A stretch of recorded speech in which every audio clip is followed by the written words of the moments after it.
एक दिन जंगल में खरगोश ने घोषणा की, मैं सबसे तेज दौड़ता हूँ। कोई है जो मेरे साथ दौड़ में मुकाबला करे। कछुआ धीरे धीरे चलता हुआ आया और बोला, मैं तैयार हूँ।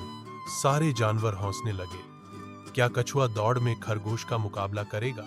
दौड़ शुरू हुई। खरगोश झट से आगे निकल गया। वह रास्ते में एक पेड़ के नीचे रुका और बोला, यह कछुआ तो बहुत पीछे है, जरा सुस्ता लेता हूं। वह सो गया। इधर कछुआ धीरे धीरे लेकिन मुसलसल चलता रहा। वह हांफते कांपते खरगोश को सोते देखकर चुपचाप आगे बढ़ गया। खरगोश की आंख खुली तो वह चौंक गया। अरे, कितनी देर सो गया।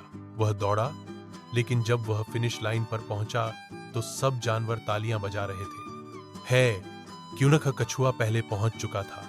खरगोश शर्मिंदा हुआ और बोला, मुझे अपने घरूर पर अफसोस है।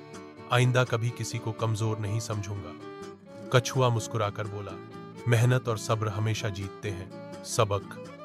हंसी मज आह के साथ यह कहानी हमें सिखाती है कि घमंड से बचना चाहिए और मेहनत करने वाले आखिरकार कामयाब होते हैं।